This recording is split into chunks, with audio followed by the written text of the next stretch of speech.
suivant. La protection internationale des biens culturels en cas de conflit armé.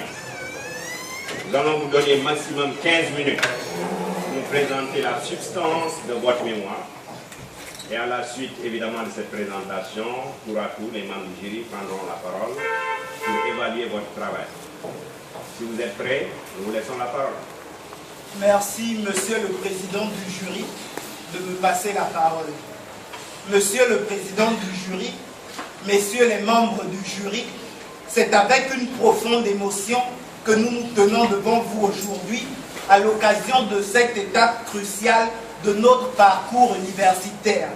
Nos premiers mots vont d'abord vers vous, chers enseignants. D'abord au docteur Mamadou Aliou Diallo, vous qui avez guidé nos premiers pas dans l'univers du droit, vous qui nous avez amenés au droit public et fait aimer le droit humanitaire, c'est un plaisir de vous retrouver aujourd'hui. Ensuite, au docteur Fali Camara, merci pour vos enseignements en droit administratif et en droit international public. Au passage, nous vous félicitons pour votre thèse soutenue avec brio le 25 mai dernier dans l'amphithéâtre B de l'Université de Dakar. Nos pensées vont enfin vers vous, professeur Seydou Nourou Talou. Cher encadreur, merci pour vos conseils, pour vos orientations, pour votre gentillesse et pour votre rigueur. Merci pour l'estime dont vous avez fait montre à notre égard, en nous ouvrant toujours la porte de votre bureau, en répondant toujours à nos appels téléphoniques, même lorsque nous perturbions vos quiétudes, votre quiétude et vos réunions à l'Université de Dakar. Cher professeur, la langue française n'a pas encore inventé de mots assez forts pour nous permettre d'exprimer notre gratitude envers vous. Professeur, merci pour tout. Monsieur le président du jury, messieurs les membres du jury, depuis 1945, la société internationale a été marquée par un peu plus de 400 conflits armés au cours desquels des hommes sont morts, des villes ont été rasées, des femmes violées, des enfants enrôlés et l'environnement dégradé. Au cours de ces conflits, des bibliothèques, sites archéologiques, mausolées, monuments, églises, synagogues et mosquées ont aussi été dévastés. Nous avons choisi de parler non pas de la protection des femmes, de l'environnement ou des enfants en cas de conflit armé, mais plutôt de la protection internationale des biens culturels en cas de conflit armé. Pourquoi ce sujet et pas un autre? Plusieurs raisons peuvent être avancées. En premier lieu, le 30 juin 2012, des extrémistes du mouvement Ansaridine ont détruit les mausolées de Tombouctou à coups de pioche. En quelques minutes, l'aveuglement de quelques illuminés a effacé une partie de la conscience collective africaine, une partie de la conscience de l'humanité. Ayant étudié la question de la protection du patrimoine culturel au cours de droit international humanitaire en première année de master, nous avons jugé utile d'approfondir nos connaissances dans cette matière. En second lieu, nous avons été intéressés par la protection du patrimoine culturel car il s'agit d'un chapitre qui n'a été réglementé par le droit que de manière tardive, ce qui explique sans doute pourquoi ce domaine n'est pas assez exploré. En effet, de l'Antiquité au milieu du 19e siècle, aucune règle contraignante n'interdisait aux belligérants d'attaquer les biens culturels en cas de conflit armé. Ce n'est qu'avec l'adoption du Code Libère en 1863 que la légitimité du pillage en cas de guerre a commencé à être remise en cause. En plus, cette question divisait la doctrine. Si pour Nicolas Machiavel, les biens culturels devaient être absolument détruits en cas de guerre, pour Aimère de Vatel, en revanche, c'est se déclarer ennemi du genre humain que de détruire les édifices qui font honneur à l'humanité. C'est à cette dernière position que nous adhérons. Messieurs les membres du jury, imaginez l'île de Gorée, rasée par des groupes armés endiablés, la tour Eiffel, pillée par des belligérants écervelés, ou encore la sainte cité de la Mecque, pillée par des extrémistes déchaînés. Nous n'osons même pas imaginer ces atteintes contre le patrimoine spirituel des peuples affecteraient gravement la mémoire de l'humanité. À l'entame de nos recherches, nous souhaitions étudier uniquement le cas du Mali. Mais après les éclairages de notre encadreur sur les cas de l'Irak, de l'Afghanistan et de l'ex-Yougoslavie, nous avons pensé qu'il était mieux d'étudier l'ensemble du régime international de protection. Nous espérions étudier les normes internationales afin de savoir si elles sont suffisamment aptes à protéger les biens culturels en cas de conflit armé. Nous espérions nous imprégner du droit international humanitaire, du droit international des droits de l'homme, du droit international public et des matières et des relations internationales, des matières que nous souhaitons épouser pour le reste de notre vie, jusqu'à ce que la mort nous sépare. Le thème de la protection internationale des biens culturels en cas de conflit armé nous offrait donc l'occasion rêvée pour faire nos premiers pas dans ce sens. Malheureusement, ces premiers pas n'ont pas été faciles. Et c'est pourquoi, au moment où nous vous parlons, nous avons un petit pincement au cœur, un goût d'inachevé. Notre plus grand regret, durant ces quelques mois de recherche, est de n'avoir pas eu accès à certains ouvrages fondamentaux sur la protection du patrimoine culturel. Il s'agissait entre autres de la thèse de Madame Clémentine Boris intitulée « Le patrimoine culturel en droit international, les compétences de l'État à l'égard du patrimoine culturel ».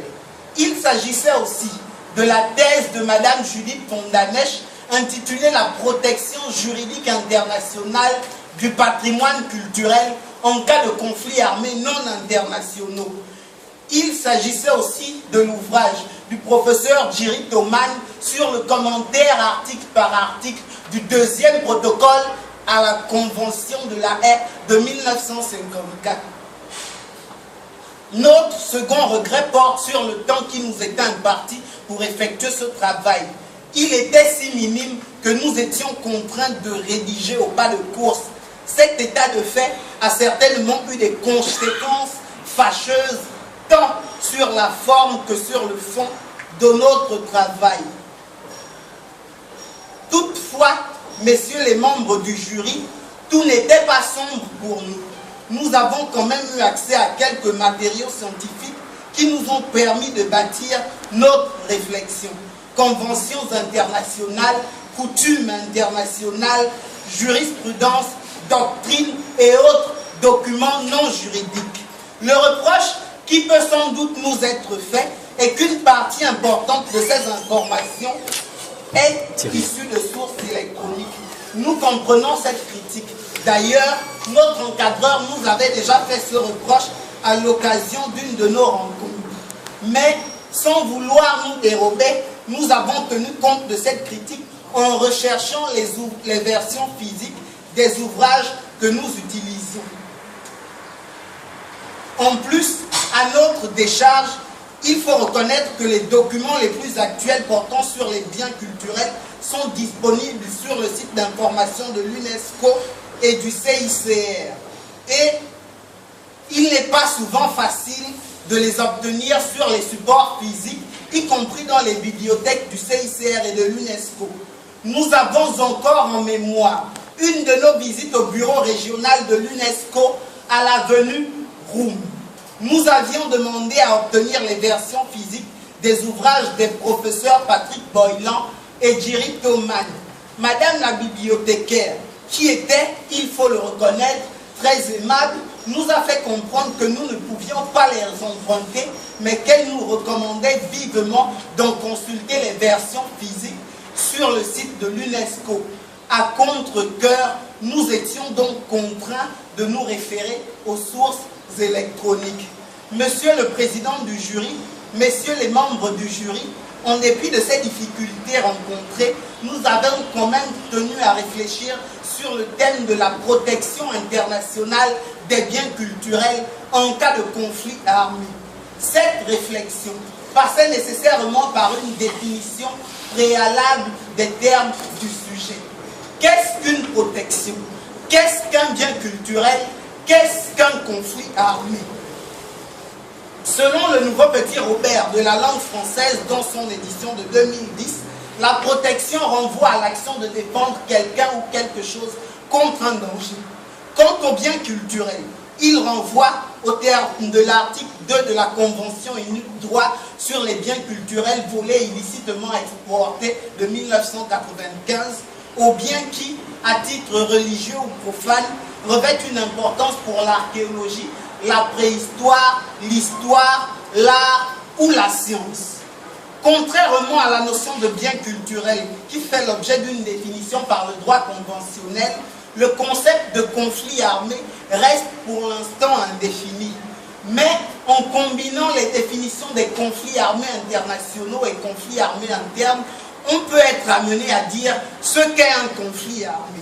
Il s'agit soit d'un affrontement militaire entre États, soit d'un affrontement militaire entre États et groupes armés, soit d'un affrontement militaire entre groupes armés au sein d'un ou plusieurs États, au cours desquels s'appliquent les règles du droit international humanitaire à l'exclusion des situations de troubles intérieurs et de tensions internes.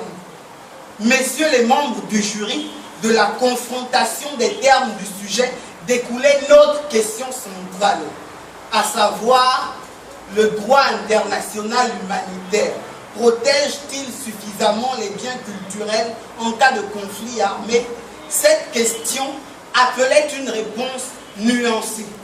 En effet, s'il existe un cadre international apte à protéger les biens culturels en cas de conflit armé, il n'en demeure pas moins que cette protection reste perfectible.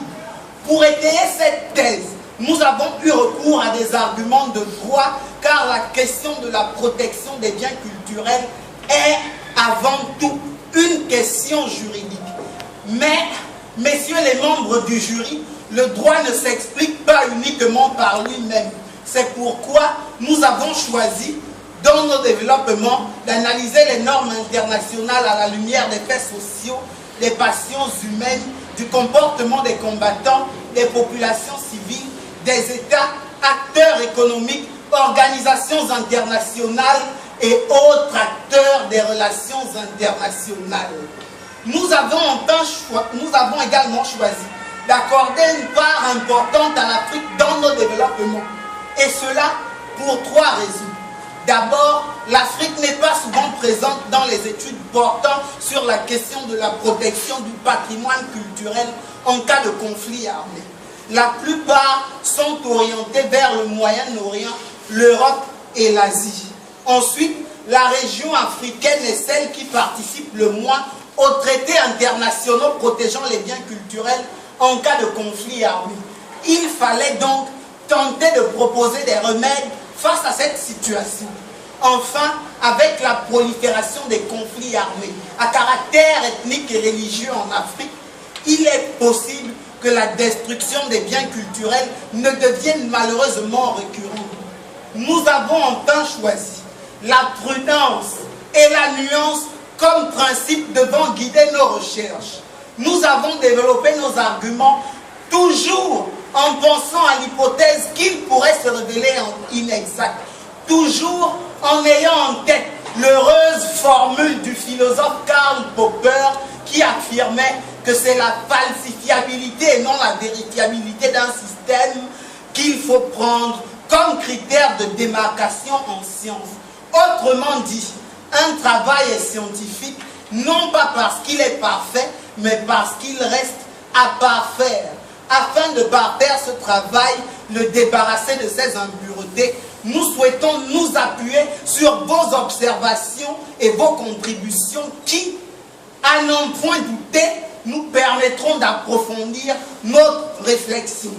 En définitive, si Dieu nous accorde le souffle de vie, dans l'avenir, nous souhaitons transformer notre mémoire en le replaçant dans une perspective africaine, en cherchant à savoir si les normes internationales censées protéger les biens culturels en cas de conflit armé sont suffisamment adaptées aux réalités africaines. Monsieur le président du jury, messieurs les membres du jury, nous vous remercions de votre aimable attention. Bien, nous vous remercions, M. Daniel Meunier, pour ces propos liminaires qui permettent de replacer évidemment le sujet dans son contexte.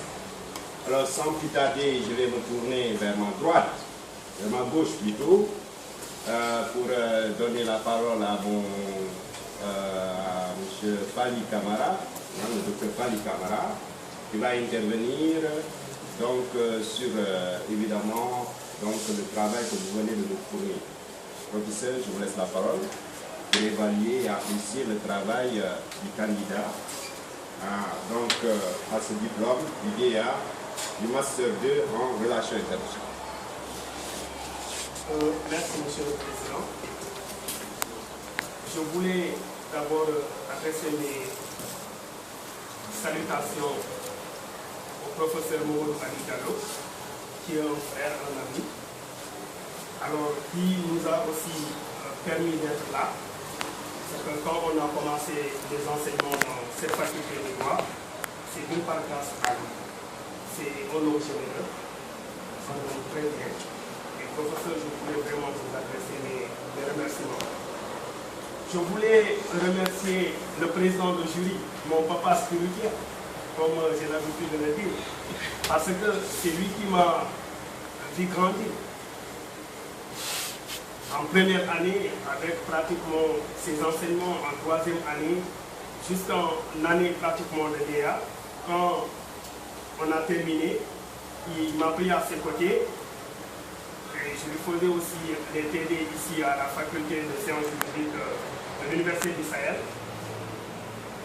Quelques années après, il a laissé le cours et il m'a dit « Je sais que tu es bien formé pour faire ce cours-là ». Alors donc, c'est quelqu'un qui suit naturellement ma formation et l'occasion m'est donnée une fois encore, comme ça s'était passé l'autre jour, de vous adresser mes remerciements et de vous souhaiter longue vie afin de propulser encore davantage notre carrière. Il reste beaucoup de choses à faire et je suis avec vous qu'on va pas faire ces choses-là. Le sujet de la protection internationale des biens culturels en cas de conflit armé présenté par le candidat Daniel, je voulais d'abord féliciter le candidat. Félicitations qui ne vont pas dire que c'est ma position définitive. Mais vous avez présenté un travail qui ne me surprend pas.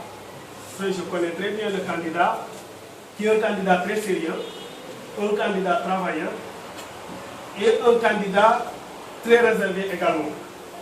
Je l'ai enseigné en troisième année et je sais pertinemment que cela ne me surprendra pas du point de vue de votre travail. Et ce travail dont il s'agit a une appréciation du point de vue de la forme et du point de vue du fond. C'est un travail scientifique en la forme, parce que c'est un mémoire de Master 2. Et le mémoire est sous forme pratiquement d'antichambre, vers la thèse. Et j'ai vu, en s'intéressant à votre mémoire déjà, en Master 2, plus de 400 notes de bas de page. Et les notes de bas de page sécurisent le travail. Et c'est pourquoi j'ai dit, quand je l'ai dit, que je me suis rendu que le travail est un travail sérieux. L'introduction, les différentes étapes, le développement et jusqu'à une perspective. Parce que vous avez fait un travail, à la fin de votre travail, vous avez fait des perspectives et des perspectives qui permettraient peut-être d'avoir des conventions africaines relatives à la protection des biens culturels en cas de conflit armé. Et cela n'est pas un travail aisé, parce que vous n'avez trouvé devant vous aucun document pour pouvoir faire ce travail-là. Alors, il y a du point de vue pratiquement de l'articulation des titres, un travail satisfaisant. Parce que la manière dont les intitulés sont raffinés donne déjà un goût par rapport à ce travail. Le fond du travail est intéressant. Parce qu'on voit du point de vue des éléments d'appréciation, le conflit armé, la protection des biens culturels en cas de conflit armé. Alors, c'est une perspective en cas de conflit armé. Ce qui m'a paru un peu bizarre parce qu'en cas de conflit armé, la protection des biens culturels. Et il était nécessaire dans une perspective de penser à la protection aussi des biens culturels, même si on n'est pas en cas de conflit armé. Parce que la destruction de ces biens peut être source pratiquement de conflit. Alors, il fallait le préciser dans le cadre du travail, même si vous allez dire que l'accent sera mis exclusivement sur la protection des biens culturels en cas de conflit armé. Je voulais également attirer votre attention par rapport à un point, parce qu'on est dans le cadre pratiquement d'un droit conventionnel. Et les conventions engagent les États. Les conventions demandent aux États de s'engager. Les conventions font obligation aux États. Mais on voit du point de vue des infractions, les conventions énumèrent ces infractions, mais demandent automatiquement aux États de faire les incriminations, de proposer des peines au cas où il y aura une violation vis-à-vis pratiquement de ces conventions. Je ne parle pas de la responsabilité internationale de l'État, où l'État va peut-être violer ses obligations, mais au cas où l'État va essayer de nationaliser les infractions conventionnellement déterminées ou les infractions conventionnellement définies, les États vont pratiquement dans le cadre de leurs droits internes, de leurs droits nationaux, essayer de les qualifier en infractions pénales. Au cas où il y aura une destruction de biens, la Convention de 1954 a prévu des incriminations, mais il demande aux États de les considérer comme des infractions. Est-ce les États par rapport à ça ont une liberté, ont un pouvoir discrétionnaire? Parce que vous le savez très bien, quand un État n'a pas accepté de faire partie d'une convention internationale, l'État pratiquement ne peut pas avoir ce qu'on appelle les restrictions ou les avantages de cette convention internationale. Dans le cadre de la protection et dans le cadre de la répression, ce qui n'a pas aussi été dit dans le cadre du travail, c'est du point de vue de la répression de ces infractions. Ceux qui vont détruire les biens culturels en temps de conflit, est-ce carrément il y a des mécanismes pertinents pour essayer de réprimer ces infractions-là? C'est-à-dire, aujourd'hui, vous l'avez dit vous-même, qu'il y a, au-delà de la responsabilité de l'État, la recherche de la responsabilité pénale individuelle. Au cas où il y aura destruction et que les personnes seront identifiées, est-ce que les États sont à ce niveau? On a déjà une convention de 1954 avec le protocole additionnel. Est-ce que les États sont arrivés à ce niveau de prévoir ce qu'on appelle les mécanismes pour la répression ou pour la sanction qu'on doit adresser à l'encontre de ces gens qui vont violer ce qu'on appelle, qui vont détruire les biens culturels? Il y a une autre possibilité, parce que vous savez très bien dans le cadre de cette répression, il fallait en faire peut-être une vision. Il y a toujours des poursuites. Il y a toujours des poursuites au niveau pratiquement de l'État.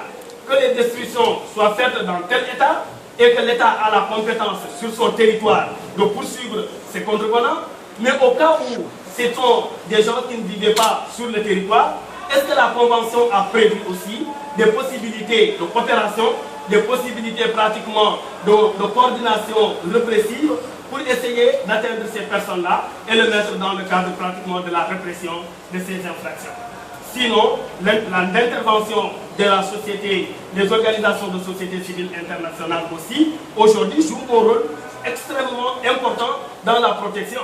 Parce que ça fait même partie de l'agenda de l'UNESCO pour associer ces organisations de la société civile internationale afin qu'ils participent à la protection de ces biens